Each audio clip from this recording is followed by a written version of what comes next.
대내외 악재 속에 주식시장을 떠나는 개인 투자자들의 빈자리를 외국인 투자자들이 빠르게 채워가고 있습니다. 특히 IT 대표주를 중심으로 매수에 나서고 있다는 분석입니다. 현대차그룹이 40대 인재들을 대거 임원으로 발탁하는 사상 최대 규모의 세대 교체 인사를 단행했습니다. 미래 모빌리티로의 전환과 함께 차세대 리더를 육성하겠다는 정의선 회장의 뜻이 반영된 것으로 풀이됩니다. 올해 우리나라 제약 바이오 기업들의 기술 수출이 11조 원을 돌파하면서 다시 한번 역대 최대 기록을 갈아치웠습니다. 국내 신약 기술과 후보 물질들의 가능성이 전 세계적으로 확인되면서 내년에도 성장세가 지속될 가능성이 높다는 전망입니다. 정부의 전방위적인 규제와 기준금리 인상에 대한 부담으로 서울과 수도권 일부 지역 집값이 하락세로 돌아섰습니다. 본격적인 대세 하락 인재에 대해서는 의견이 엇갈리고 있습니다.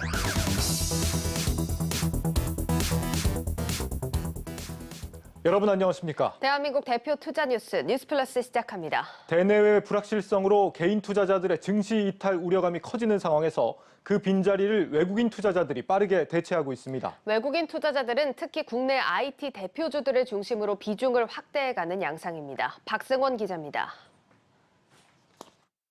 이번 달 들어 코스피 시장에서 외국인이 매수한 금액은 2조 3,800억 원. 지난달에 이어 2개월 연속 매수세에 나서고 있습니다. 개인들이 4조 원 넘게 팔아치운 주식을 고스란히 받아내며 다시금 국내 증시에서 영향력을 높여가고 있습니다. 수급 주체가 개인에서 외국인으로 다시 넘어온 건데 이런 흐름이 앞으로도 이어질 것이라는 게 증권가의 지배적인 시각. 올해 초 주가가 부진했던 대형주의 주가가 회복되면서 개인들의 차익 실현 매물이 늘어나고 있는데 이를 외국인이 고스란히 받아낼 것이란 이유에서입니다. 상황이 이렇자 최근 외국인이 지분율을 늘리는 업종과 종목에 관심을 가질 필요가 있다는 진단입니다. 소프트웨어, 디스플레이 등 IT와 상사 자본재, 조선업종 등이 이에 해당합니다. 개별 종목 가운데서 외국인이 가장 선호한 종목은 LG입니다. 최근 한 달간 외국인은 LG의 지분율을 2.55%포인트 늘렸습니다. 사들인 금액만 3,100억 원에 달합니다. 구본준 LX홀딩스 회장의 시간외 대량 매매가 주가 약세의 배경이었지만 오히려 계열 분리의 불확실성이 해소된 게 긍정적으로 작용했다는 평가입니다. LG 다음으로 외국인은 위메이드와 컴투스 홀딩스의 지분을 사들였습니다. 이 가운데 위메이드의 경우 최근 한 달간 지분율 2.45%포인트를, 컴투스 홀딩스는 1.87%포인트씩 각각 늘렸습니다. 이외에도 외국인은 휴온스 글로벌, JYP 엔터테인먼트, 심텍 등도 사들였습니다. 외국인 입장에서는 일단 IT 쪽이나 이런 쪽 계속 사고 있고 최근에는 산업재 쪽 이런 쪽들 비중을 조금 더 많이 늘리고 있던데 부채 사이클 이제 금리 인상 뒤에 구조 조정을 선제적으로 했던 그런 업종에 대해서 좋게 보고 계시고 주가가 빠져서 이제 밸류에이션 내력이 있는 그런 종목들을 좀 선제적으로 사면은 상대적으로 조금 안정성의 투자가 되지 않을까라고 생각합니다. 금리 상승과 인플레이션 우려, 기업 실적 저하 등 대내외 악재에 시달리고 있는 국내 증시. 당분간 이런 악재가 동시에 해소되기는 어려울 것으로 보이는 만큼 외국인이 지분율을 늘리는 업종과 종목에 관심을 가질 필요가 있다는 조언입니다.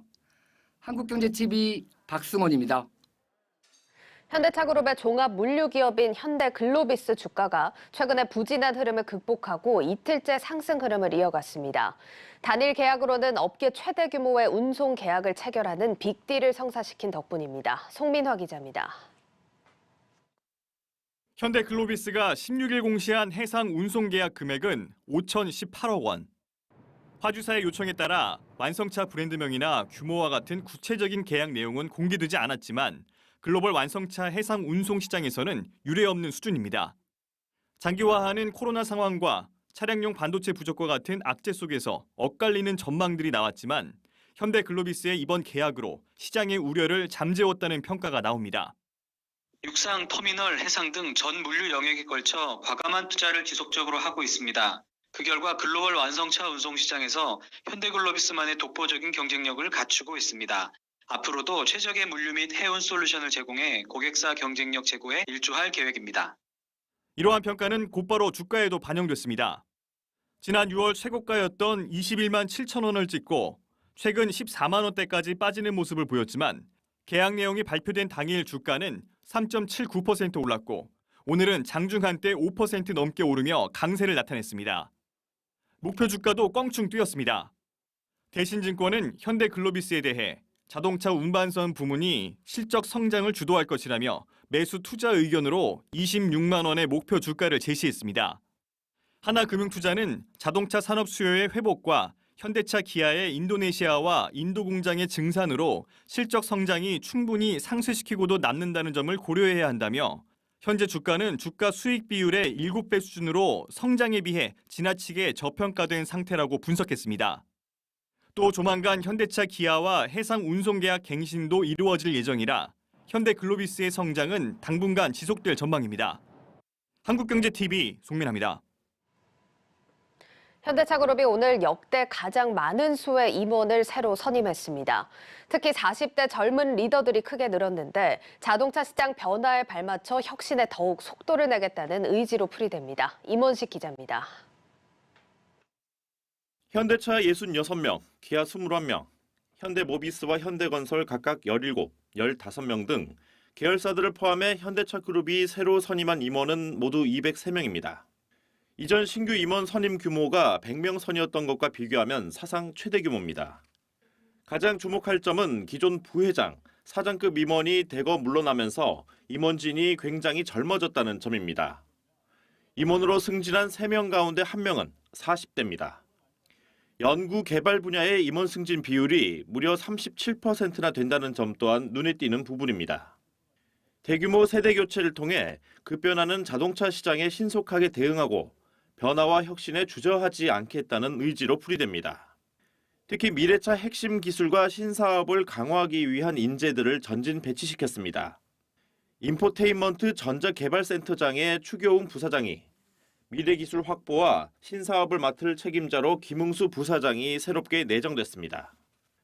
디자인센터장에는 제네시스 브랜드의 디자인 경쟁력을 높이는 데 크게 기여한 이상엽 부사장이, 수소 연료전지 사업부장에는 임태원 부사장이 선임됐습니다. ICT 혁신본부장에는 외부 인사인 NHN CTO 출신의 진은숙 부사장을 영입한 점 또한 눈에 띕니다. 한편 20여 년 동안 그룹 노무를 책임지며 정몽구 명예회장의 마지막 측근으로 불렸던 윤여철 부회장이 고문으로 물러나면서 일각에선 이번 인사로 이른바 정의선 체제가 보다 강화됐다는 평가도 나오고 있습니다. 한국경제TV 임원식입니다.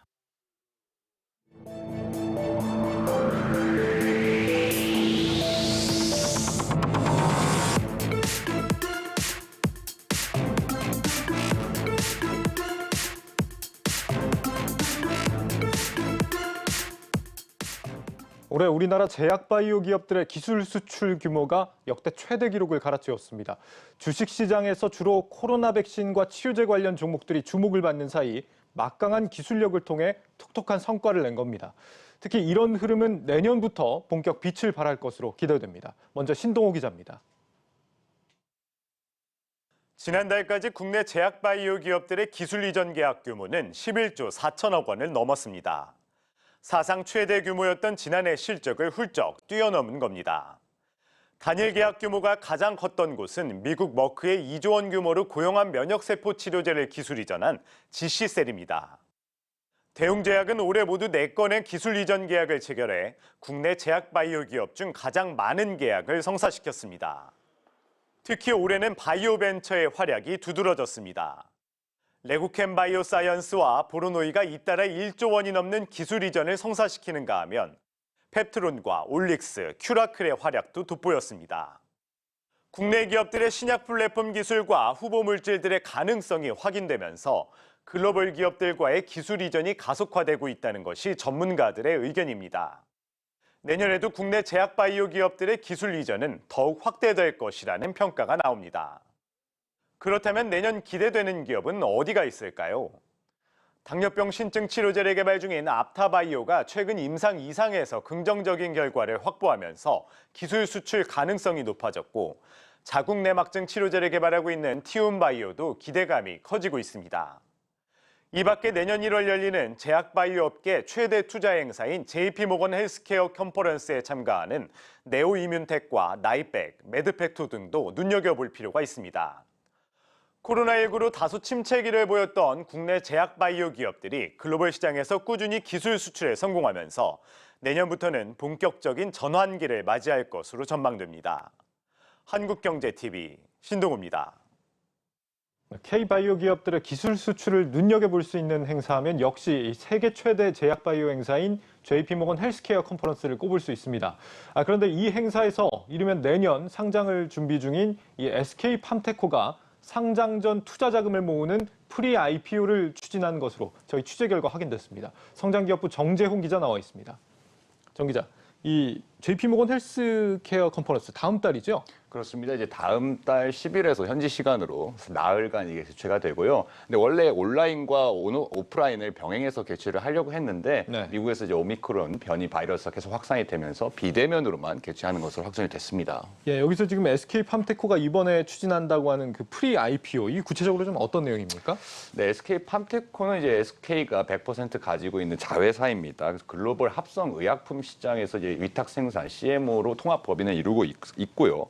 종전에 이제 합성의약품 CMO의 사업을 아마 하고 있다가 그거와 더불어서 바이오의약품 CMO까지 사업을 진출하겠다고 현재 선언을 한 상황입니다. 예. 이번 JP모건 헬스케어 컨퍼런스에서 이제 메인 트랙으로 프리 IPO 트랙을 배정받아서 사업 전략을 발표하는 것으로 저희 취재 결과 확인이 됐고요. 회사가 상장 전 투자에 치인 이제 프리 IPO를 통해서 대규모 자금을 조달하는 방안을 고려하고 있는 겁니다. 이 SK팜테코가 투자금을 필요로 하는 어떤 배경은 뭐라고 봐야 될까요? 그렇습니다. 저희 취재 결과를 좀 종합해보면 SK팜테코는 이제 새로운 인수합병 대상을 좀 물색하고 있는 것으로 좀 파악이 됐습니다. 구체적으로 중국과 인도의 제약 바이오 기업을 이제 인수 대상으로서 이제 물색을 하고 있는 건데요. 네. 금액은 이제 현재 밝혀지지 않았지만 SK팜테코가 이제 올해 프랑스 바이오 CMO 기업인 이포스켓이 지분 70%를 인수했고 미국의 이제 유전자 치료제 CDMO 기업인 CBM 지분 투자를 위한 현재 독점 협상을 진행하고 있습니다. SK팜테코는 이제 몇 년 전부터 BMS 아일랜드 공장을 인수하고 미국의 대규모 투자를 단행하는 등 이제 사업을 계속해서 확장을 해나가고 있는데 이제 제약 바이오가 시장이 규모가 이제 커지고 있는 중국과 인도 시장에서 어떤 공급망을 계속 확장을 해서 전 세계적인 서플라이 체인을 구축하겠다는 그런 목표를 완수하겠다는 것으로 보입니다. 그 상장 전에 사업을 좀 더 키워보겠다는 의지로 보이는데 성공할 경우에 SK팜테코는 규모가 얼마나 커지게 되는 거예요? 맞습니다. 이제 SK팜테코가 이제 지난해 이제 7천억 원의 매출을 올린 것으로 좀 분석이 되는데요. 네. 올해 매출은 저희가 확인해 본 결과 1조 원에 조금 못 미치는 것으로 지금 확인했습니다. 아직 삼성 바이오로직스나 셀트리온만큼의 매출은 아니지만 큰 폭으로 조금 성장을 하고 있는 거죠. 그래서 2025년까지 바이오의약품 사업에서 이제 1조 원의 매출을 추가해서 총 3조 원의 매출을 올릴 것으로 이렇게 지금 목표를 잡고 있습니다.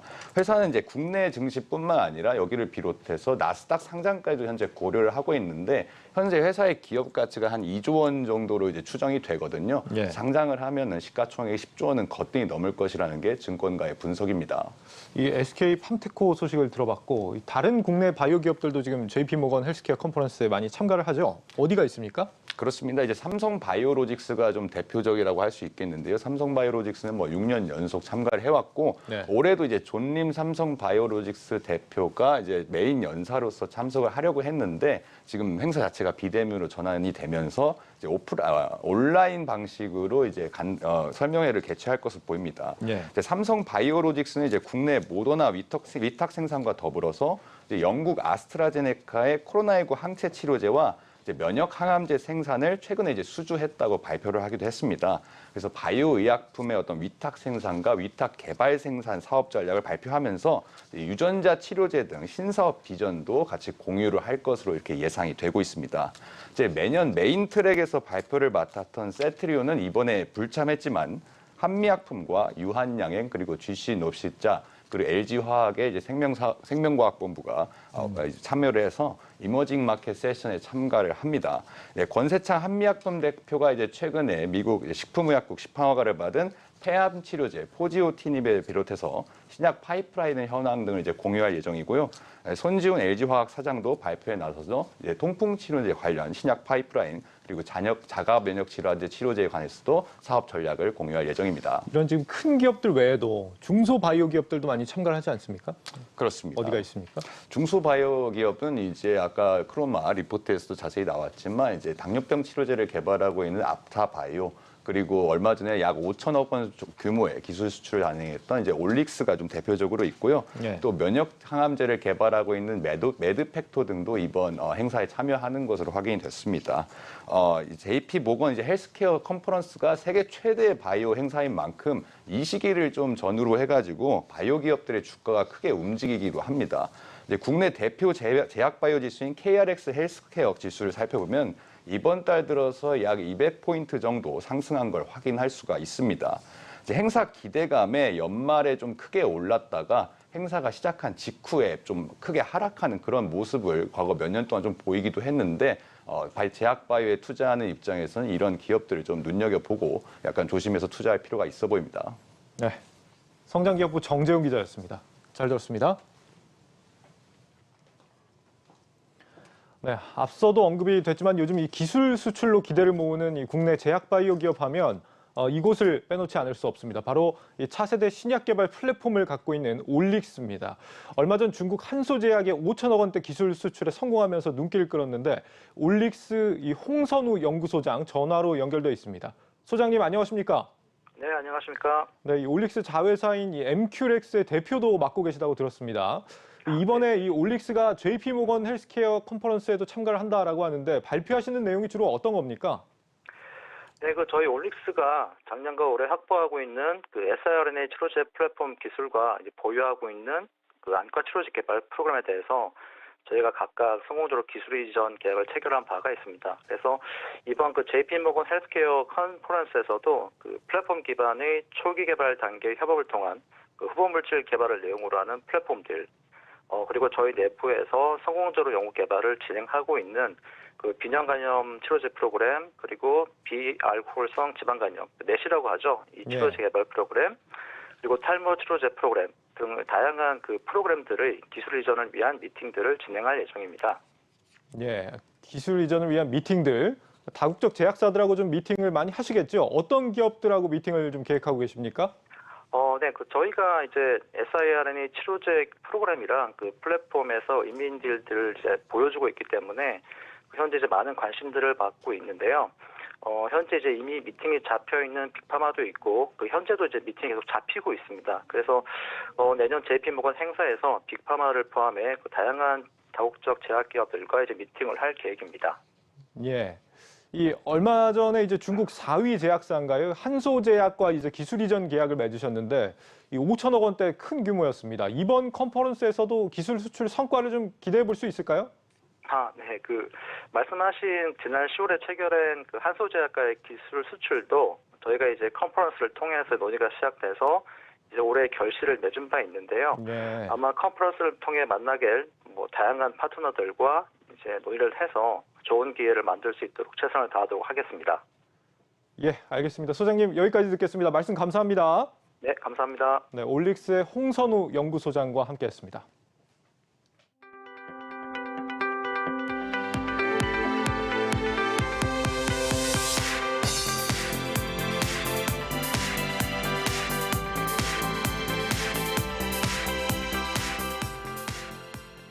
토스증권이 내년 AI 기반 자산관리 서비스 출시를 예고했습니다. 토스증권 박재민 대표는 MZ세대뿐 아니라 투자를 공부하기 어려운 소비자 모두에게 맞춤형 포트폴리오를 제공하겠다고 밝혔습니다. 정희영 기자가 박재민 대표를 직접 만나봤습니다. 출범 이후 줄곧 직접 투자에 집중하던 토스증권이 내년에는 간접 투자 시장에 진출합니다.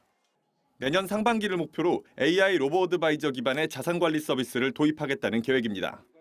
투자를 본격적으로 공부하기 어려운 고객분들을 위한 수단도 있어야겠다라고 생각을 했고 그게 저희가 생각했던 자산관리 서비스입니다. 또 그중에서도 로보어드바이저 기반의 자산관리 서비스가 많은 고객분들에게 되게 커스터마이징된 포트폴리오 제공해드리기에 적합한 서비스라고 생각을 했었어요. 패시브 투자를 극대화시킬 수 있다는 로보어드바이저의 특징에 주목했습니다. 특정 자산군에 투자하는 액티브 방식의 펀드보다는 패시브 ETF를 포함한 다양한 자산군에 분산 투자하는 것이 더 효율적인 자산 관리가 될 것이라는 설명입니다. 로보어드바이저는 그 ETF들을 또 잘 포트폴리오를 엮어가지고 그럼 이제 인플레이션에도 대비하고 뭐 금이나 원자재 같은 것들을 분산 투자를 하면서 뭐 그런 식의 또 리스크 관리를 더 잘해주는 이제 그런 포트폴리오들을 구성을 하게 되는데요. 자산 관리 투자라는 입장에서 고객분들에게 되게 좋은 투자 수단이라는 생각이 있기 때문에 토스증권은 간접 투자 시장 진출과 함께 기존에 서비스하고 있는 국내외 주식 직접 투자 서비스 범위 역시 추가로 확대해 나갈 방침입니다. 먼저 현재 개별 종목만 가능했던 국내 주식 서비스에 이르면 이달 중 ETF와 ETN까지 포함시켜 거래 대상을 국내 증시에 상장된 전 종목으로 확대할 예정입니다. 아울러 이달 초 출시한 미국 주식 서비스 거래 대상을 현재 500여 종목에서 내년 상반기 5천여 종목까지 확대해 나갈 방침입니다. 뿐만 아니라 한 주당 가격대가 높은 종목이 많은 미국 주식 접근성을 높이기 위해 소수점 거래 서비스도 도입을 앞두고 있습니다. 소수점 거래 기능을 준비하고 있어요. 그래서 특히 미국 주식들이 꽤 비싼 주식들이 많이 있습니다. 이런 좀 화두를 낮춰드리기 위해서 소수점 거래가 되게 중요하다고 생각하고 있고, 이제 마침 또 이 제도화가 잘 진행이 돼서 이제 출시를 하면 되는 상황이 되어서 내년 초에 빠르게 출시를 하려고 생각하고 있습니다. 현재 토스증권 전체 가입자 수는 약 400만 명으로 이 가운데 MZ세대로 불리는 2030 세대가 60%, 40대 이상 고객이 30%가량을 차지하고 있습니다. 3분의 1 이상의 고객분들이 이제 MZ세대가 아닌 고객분들을 저희가 이제 모시고 이제 저희 토스증권 앱을 또 그분들이 사용하고 계시고요. 2022년은 좀 더 이제 고도화되고 좀 더 투자할 수 있는 상품의 라인업이 확대돼서 고객분들이 잘 이용할 수 있는, 더 잘 이용할 수 있는 투자 플랫폼으로 성장해 나갈 계획입니다. 내년에는 신규 서비스 출시와 함께 기존 서비스를 보다 확대해 전 연령을 아우르는 투자 플랫폼으로 발돋움하겠다는 계획입니다. 한국경제TV 정희영입니다.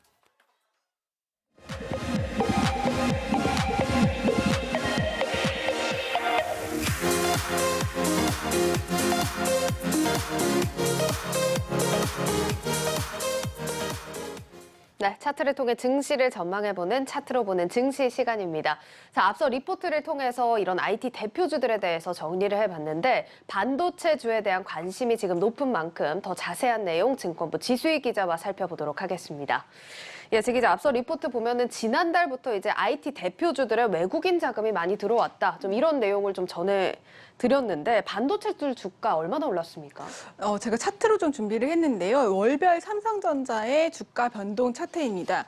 지난 7월부터 하반기 기준으로는 4달 연속 하락을 했습니다. 예. 10월에는 장중에 68,300원까지 떨어지기도 했는데요. 하지만 외국인 수급이 들어오면서 11월부터는 좀 상승하기 시작했고요. 예. 어제 기준으로는 77,800원으로 4달 동안의 하락세를 조금 회복하는 모습이었습니다. 오늘의 경우에는 어제 나스닥 시장 약세의 영향으로 장 초반에는 좀 하락으로 시작을 했지만 오늘 상승 전환하면서 78,000원에 마감을 했습니다. SK 하이닉스의 주가 차트도 비슷한 모습을 보이고 있습니다.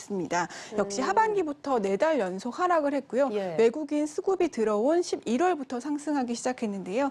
SK 하이닉스의 경우에는 삼성전자보다 좀 상승폭이 높습니다. 예. 지난 7월에 종가를 좀 뛰어넘어서 어제는 124,000원까지 상승을 했습니다.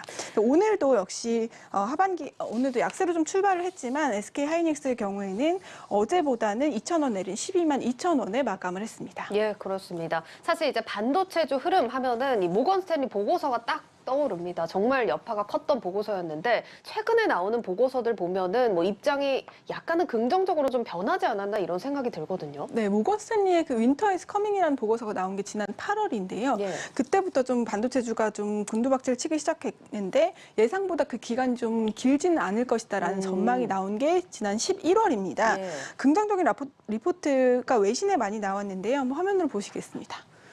시티증권은 PC 제조업체의 경우에 이렇게 디램 메모리 수요가 다소 증가하고 있다. 그리고 디램 시장의 가격 조정이 마무리 단계에 있다라고 전망을 하고 있고요. 예. 또 서버 시장에서도 최근 페이스북이나 구글 같은 클라우드 기업의 지출이 증가하고 있다라고 설명을 하고 있습니다. 또 글로벌 투자 자문사 에버코어도 공급망 부족 해결 상황에 따라서 마이크론의 실적도 내년 상반기 이후 회복될 것이라는 전망을 내놓고 있습니다. 미국의 마이크론 주가도 역시 비슷하게 움직였는데요. 7월 이후에 계속해서 떨어지는 모습입니다. 예. 하지만 11월 이후부터 좀 좋은 전망이 발표가 되면서 11월에는 84달러까지 상승을 했고요. 이번 달에는 마이크론의 경우에는 좀 상승폭을 반납하는 모습을 보이고 있습니다. 우리 시장도 아무래도 마이크론의 주가 영향 좀 받지 않았을까 싶은데 그래도 우리 반도체주들 흐름을 보자면 이달에도 뭐 조금의 등락은 있었지만 우리 반도체주들은 상승세입니다. 국내에서 좀 반도체주들 어떻게 보고 있습니까? 네, 아무래도 이 11월에 상승폭이 미국 시장이 더 컸기 때문에 우리 반도체가 좀 더 상승 여력이 있다라고 분석을 하고 있고요. 증권사들도 업황 개선 전망은 계속 쏟아내고 있는데요. KB증권이 오늘 내놓은 리포트입니다. 반도체 수요 공급을 상회하다라는 제목의 리포트입니다. 내년에 메모리와 비메모리 반도체 부문의 고객사 수요가 우려와는 달리 올해 대비 큰 폭의 증가가 예상된다라고 밝히고 있습니다. 일단 D램의 경우에는 북미 4대 데이터 센터에서 20%가량 수요 증가가 예상되고요. 파운드리의 경우에도 25%가량 상향될 것으로 설명하고 있습니다. 궁금한 게 사실 반도체 업황이 좋지 않을 거다. 여태까지 좀 이런 얘기가 나왔던 게 공급은 많고 수요는 적은 이런 현상 때문에 좀 이런 분석들이 나왔는데 그렇다면 이런 현상에서 조금 변화가 있다는 얘기인가요? 네, 그럴 거라고 예상을 했었는데요. 앞서 말씀드린 4대 데이터 센터, 아마존이나 뭐 메타, 마이크로소프트 같은 데이터 센터 업체들이 반도체 주문이 사실 12월에 좀 줄어들 것이라고 예상을 했는데 현재 상황을 보면 예상과 달리 꾸준히 주문량을 늘리고 있는 것으로 파악되고 있습니다. 또 D램 재고가 전분기 대비 30% 감소를 했고요. 이런 업체들이 메타버스 플랫폼 구축을 위해서 선제적으로 서버 투자를 늘리고 있는 것으로 KB증권은 분석하고 있습니다.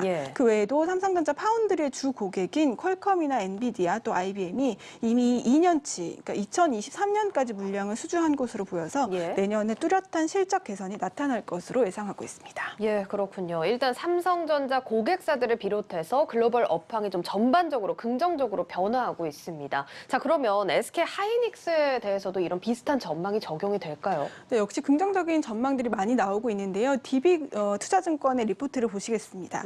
역시 SK 하이닉스의 경우에도 서버 수요가 늘어날 것으로 보이면서 D램의 출하량이 늘어나고 또 신규 모바일 출시 영향으로 낸드의 수요도 늘어날 것이다라고 전망을 하고 있습니다. 특히 3분기에 흑자 전환한 낸드의 경우에는 수율 개선 등으로 수익성도 좀 좋아질 것이라면서 SK 하이닉스는 4분기에 매출 12조 8천억 원, 영업이익 4조 2천억 원으로 최대 분기 실적을 기록할 것이라고 말하고 있습니다. 따라서 DB금융투자는 SK하이닉스의 목표 주가를 16만 원으로 상향했습니다. 최대 분기 실적 전망이 나오는 SK하이닉스까지 살펴봤습니다. 자, 우리 시장이 미국 시장 대비 부진했던 측면도 있으니까 국내 기업들의 선전 또 같이 기대를 해보겠습니다.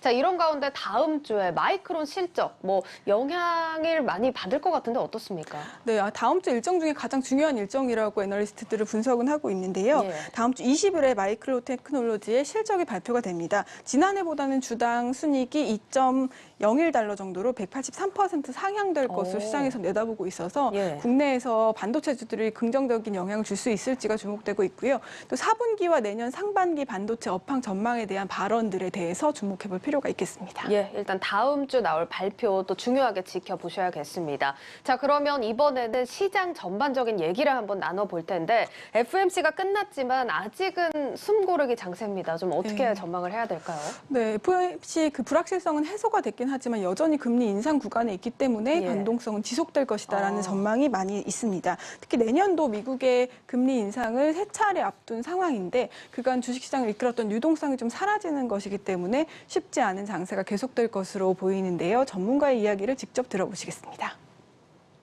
코로나 이후에 한 1년 좀 더 되는 기간 동안 미국의 완화 정책이 결국 전 세계 주식시장에 굉장히 많은 긍정적인 영향을 미쳤기 때문에 그것을 거두는 이제 단계가 들어갔으니 주식시장은 일단 엔진을 잃었다 표현할 수가 있고 역사적으로 보면은 금리를 인상하는 시기에는 주가가 대체적으로 본래 강세를 보여요. 금리를 인상할 수 있을 만큼 경기가 좋았기 때문인 거거든요. 이번에는 조금 다른 게 뭐냐면 이거 약간 둔화되는 구간에서 이제 통화 정책을 이렇게 이제 매파 쪽으로 끌고 가는 겁니다. 앞으로 나올 뭐 물가라든지 이런 여러 가지 지표들에 의해서 계속 변동성은 남아 있을 거다. 엔진을 잃었다라는 표현이 나왔습니다. 정말 쉽지 않은 장세가 이어질 것 같은데요. 자, 우리 코스피 조정이 얼마나 나올지 궁금하고 반대로 또 상승할 만한 요인은 없는지도 같이 궁금합니다. 다행스럽게도 이 낙폭은 좀 크지는 않을 거다라는 전망이 있습니다. 예. 그간 글로벌 증시가 좀 상승세가 좀 높았는데 그만큼 국내 증시는 좀 따라가지 못했던 면이 있는데요. 예. 따라서 하락폭이 좀 제한될 것이라는 전망이 있고요. 코스피가 상승 탄력을 받을 수 있는 요인으로는 중국의 완화적 정책이 꼽히는데요. 내년 상반기의 가능성이 높아 보입니다. 전문가 이야기를 직접 들어보시겠습니다. 올해 호재들이 있었지만 우리나라 주가는 별로 그렇게 썩 좋지 않았지 않습니까? 그만큼 이제 선반영들이 많이 됐기 때문에 지금 주식시장은 그렇게 하단이 많이 밑으로 내려갈 이유가 없다고 있고, 주가 측면에서 중요한 것은 미국이 이렇게 매파 쪽으로 갈 때 중국이 얼마만큼 또 완화 정책을 해줄 거냐 하는 부분이 굉장히 중요해요. 중국은 봄 때 보통 이제 정책을 좀 완화 쪽으로 많이 해서 그때는 좀 괜찮지 않을까? 네, 금리 인상 구간을 맞이한 글로벌 시장 쉽지 않은 장세가 되겠지만 하락폭은 제한적이고 이 중국의 완화적 정책이 힘을 불어넣어 줄 수 있다. 이런 긍정적인 전망까지 들어봤습니다. 지금까지 증권부 지수희 기자와 함께했습니다. 잘 들었습니다.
지방 일부 도시에서 집값이 한 달 이상 하락하고 수도권에서도 비슷한 움직임이 감지되기 시작했습니다. 강력한 대출 규제의 영향을 받아 내년 1분기까지는 조정이 이어질 거란 전망이 나옵니다. 홍원표 기자입니다. 올 들어 고공행진을 하던 수도권 집값이 하락세로 돌아섰습니다. 화성시와 동두천이 하락 전환했습니다. 특히 화성은 동탄 신도시가 있는 지역으로 최근 동탄에서는 아파트 실거래가가 떨어졌습니다. 동탄역 시범 호반 서밋은 전용 면적 84제곱미터가 지난 9월 11억 5천만 원에서 지난주 10억 1천만 원으로 1억 원 이상 떨어져 거래됐습니다. 대출 규제로 집을 살 수 있는 수요가 줄어들면서 매물이 쌓이기 시작했고 오랜 기간 오른 피로감이 더해졌기 때문입니다.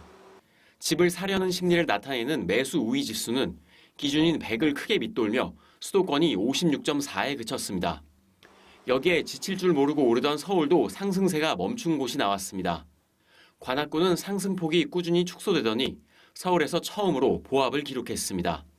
이러한 집값 조정은 내년 대선이 있는 1분기까지는 이어질 것이라는 분석입니다.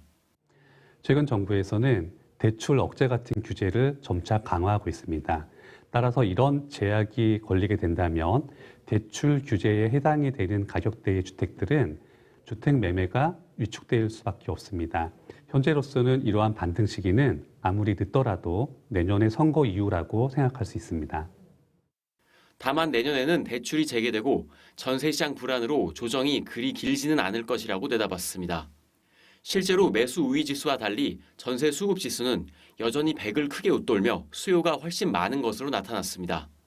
전문가들은 내년에는 수도권과 지방, 또 수도권 내에서도 지역별로 집값 추세가 다른 흐름을 보일 것이라고 설명했습니다.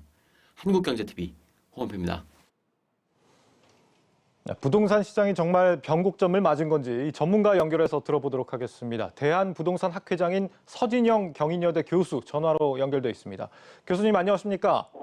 네, 안녕하십니까. 서진영입니다. 예, 감사합니다. 서울 네네. 집값 상승세가 많이 둔화가 됐습니다. 일부 지역은 좀 하락세로 돌아선 곳도 나오는데 가장 큰 요인이 뭐라고 보십니까? 서울 인근 지역이 이제 하락세로 나타난 것은 서울의 부동산 가격들이 너무 급등함에 따라서 매도세와 매수세 간에 힘겨루기가 이어지고 있고 예. 그리고 이제 그 외곽 지역들은 주로 이제 연끌 세대들이 많이 매수를 했기 때문에 그 사람들이 이자 부담 때문에 매물들을 조금 내놓기 때문에 나타나는 현상으로 보여집니다. 예. 이 내년에도 어쨌거나 금리는 계속 오를 테고 말이죠. 지금 뭐 한국은행이나 중앙은행들도 앞으로 금리를 올리려는 그 스탠스를 보이고 있는데 집값이 앞으로 계속 하락한다고 보는 게 맞을까요? 어떻게 전망하십니까?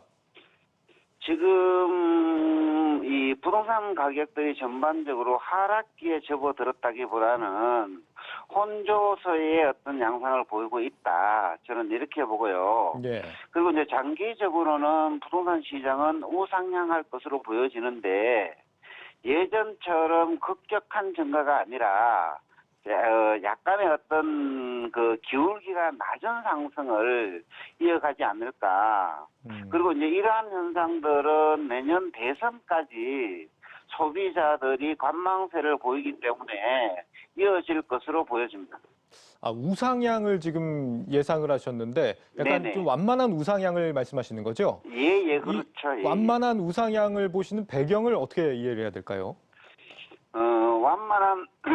완만한 우상향을 보이는 이유는 아직까지 시장의 공급이 제대로 이루어지지 않고 저금리와 유동성의 풍부성들이 계속 이어지기 때문에 그렇습니다. 아, 예. 그러니까 공급적인 요인들을 좀 크게 보고 계신 부분이 있는 네네, 거군요. 그렇죠. 예. 전세 시장 같은 경우도 좀 궁금한데 임대차법 이후에 이제 전세 매물이 좀 씨가 말랐다가 요즘은 네. 또 매물이 다시 쌓이고 있는 걸로 보입니다. 전세난이 네. 해소되는 국면에 있다고 보십니까? 어떻게 보십니까? 전세난 같은 경우에도 지금 부동산 가격들이 많이 상승했기 때문에 전세 시장이 사실 많이 급등을 했고 이 임차인들이 급등한 전세 시장을 따라갈 수가 없는 겁니다.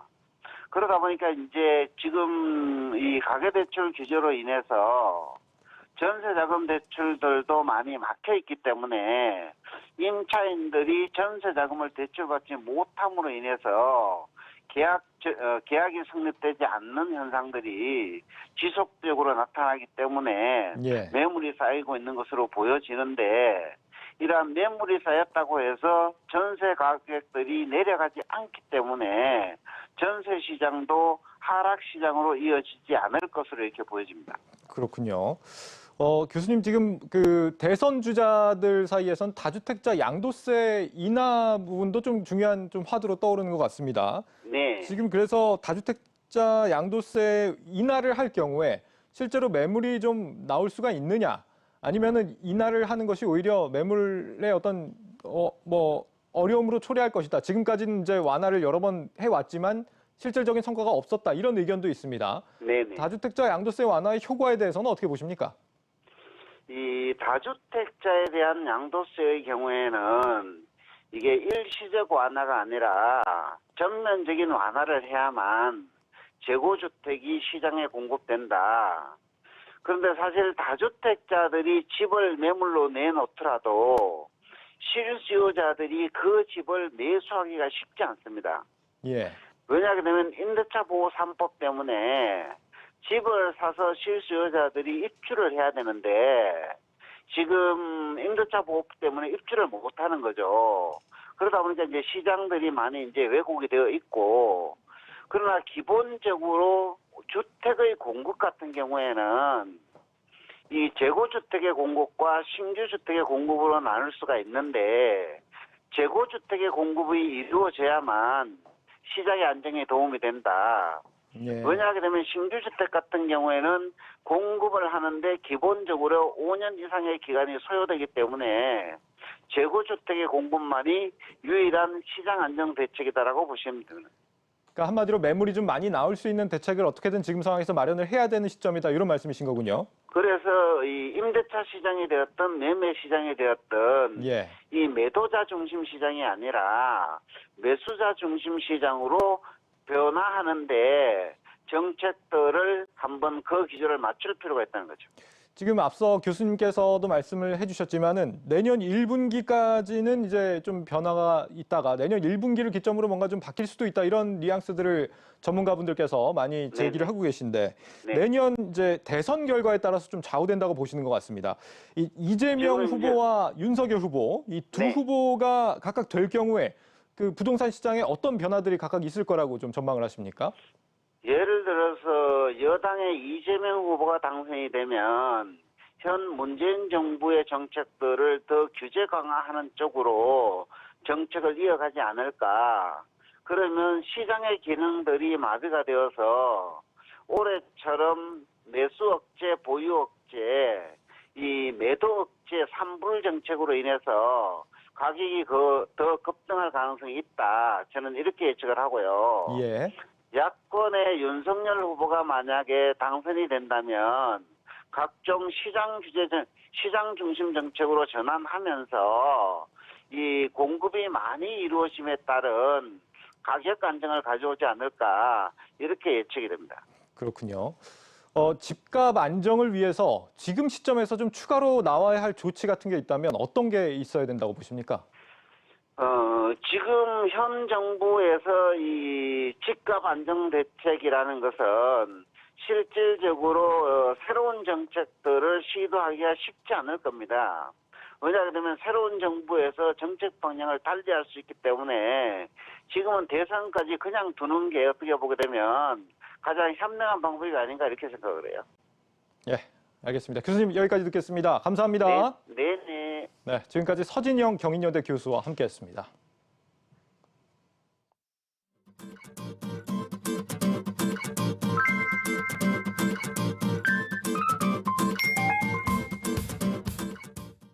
농업의 특성에 맞는, 농업의 환경에 맞는 디지털 금융을 추진하는 것을 되게 중점적으로 했습니다. 1,100개가 넘는 지점들이 있는데 이건 사행하고 좀 다른 부분이 있기 때문에 뭐 그런 지점에서 좀 더 효율적으로 마케팅을 할 수 있는 NH 모바일 브랜치라는 이런 서비스를 하는 것들, 이런 것들이 이제 농업에 맞는 그런 부분들인 거고요. 실제 고객분들은 점점 비대면으로 금융 서비스를 받으시려고 하고 지점의 방문이 점점 줄어들고 있습니다. 그래서 저희가 생각하는 게 오시지 않는 고객들한테 지점에 있는 직원들이 마케팅, 비대면 마케팅을 할 수 있는 툴, 무기를 제공하는 게 기본적인 목적입니다. 그래서 컨셉적으로 지점에 있는 1인당 하나의 디지털 브랜치를 가진다고 생각하시면 됩니다. 고객은 내 데이터, 나의 금융 정보를 모두 제공하는 대신에 지금보다 훨씬 하이 퀄리티의 금융 서비스를 원할 거라고 생각합니다.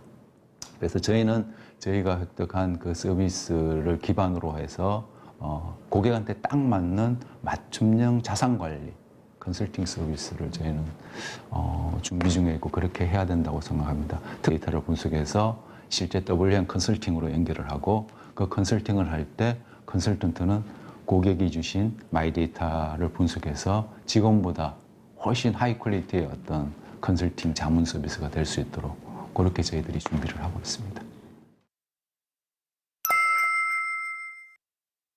메타버스를 만들려고 하니까 네이버의 제페토라든가 SK 아이프렌즈처럼 할 수는 없는 게 현실입니다. 왜 저희는 금융기관이니까. 그래서 이제 저희가 고민한 게 우리 메타버스, 독토버스에서 고객들이 체험할 수 있게끔 만들자라고 한 게 이제 기본적인 컨셉입니다. 이 NFT를 발행받으신 도민증을 받으신 이 부분들은 실제 우리 농협의 상품 가입 시에 추가 이자를 드리는 그런 서비스를 기획 중에 있습니다. 아마 내년 3월에 살짝 1차 오픈이 될 예정이니까 그때 보시면 될 것 같습니다. 저희 목표는 그렇게 잡았습니다. 이제 고객이 인정하는 1등 디지털 휴먼뱅크가 한번 돼보자라는 부분입니다. 이제 서비스 관점에서는 고객이 필요한 모든 금융 서비스는 이제 원앱, 하나의 앱으로 돌아서 모든 걸 사용하실 수 있게끔 그렇게 만들 예정입니다. 이번에 마이데이터를 좀 더 경쟁사보다 일찍 시작하고 그러한 것들이 고객한테 런칭했을 때 고객의 반응을 보고 약간 좀 자신감을 얻었습니다. 그래서 내년도에는 데이터를 활용해서 고객 서비스, 내부 업무 효율화 이런 부분들을 중점적으로 추진할 예정입니다.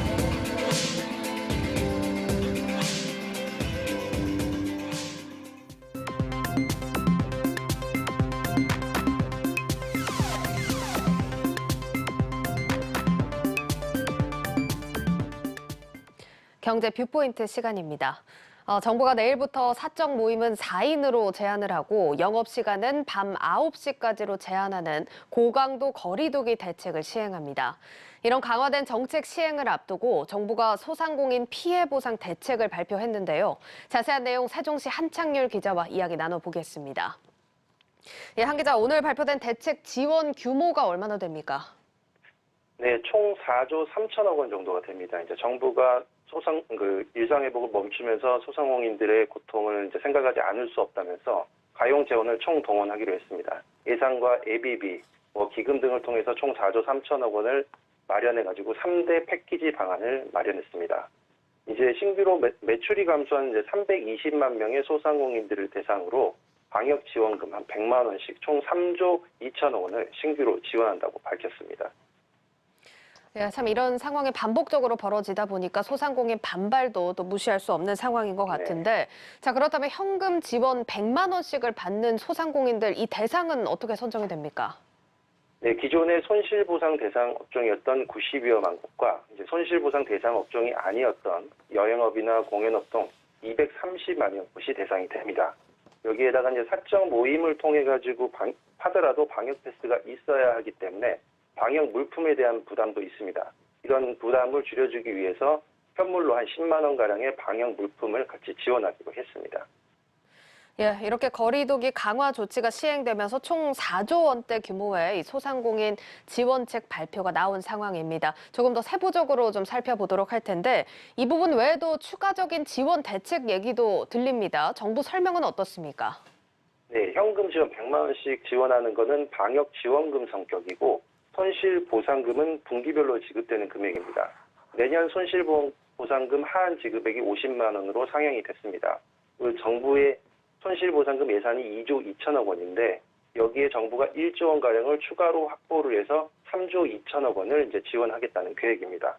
따라서 기존 손실보상 대상이 아니었던 미용업이나 키즈카페 등 인원시설 이용 제한 업종 12만여 곳이 손실보상 신규로 포함이 돼서 손실보상을 받게 될 전망입니다. 여기다가 저금리 지원 1%로 2천만 원까지 지원해 줄 수 있는 금융상품하고 문화체육시설 등에 사용할 수 있는 이제 바우처도 빠르게 시행한다고 밝혔습니다. 예, 그러면 피해 보상 지원 시기나 이 대상 업체 선정에 대한 좀 구체적인 일정이 나왔습니까?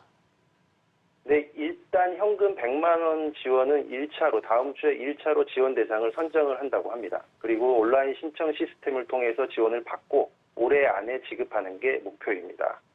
손실보상금 대상 지원은 손실보상 대상 확대에 따른 시행령 개정이 필요하기 때문에 1월 중으로 시행령 개정을 완료를 하고 내년 2월에 올해 4분기 손실보상 집행을 진행하도록 준비하겠다고 설명을 했습니다.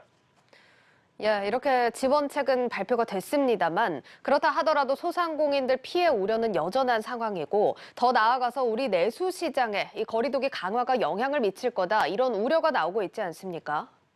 네, 그렇습니다. 이제 기획재정부가 매월 우리나라 경제 동향 그린북을 발표를 하는데요. 이제 12월 그린북이 오늘 나왔습니다. 오늘 나온 거기 그린북 내용을 보면 사회적 거리두기 강화로 내수 영향에 우려가 된다라는 표현을 다시 사용하게 됐습니다.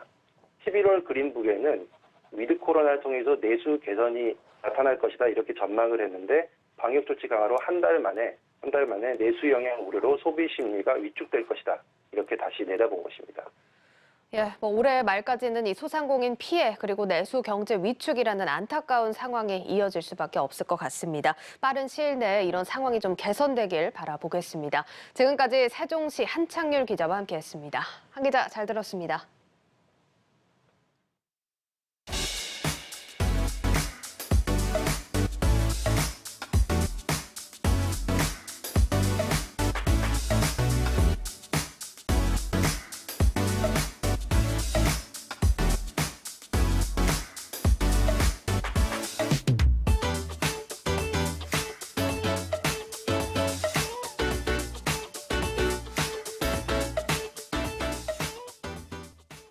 뉴스 플러스를 마치겠습니다. 여러분 고맙습니다.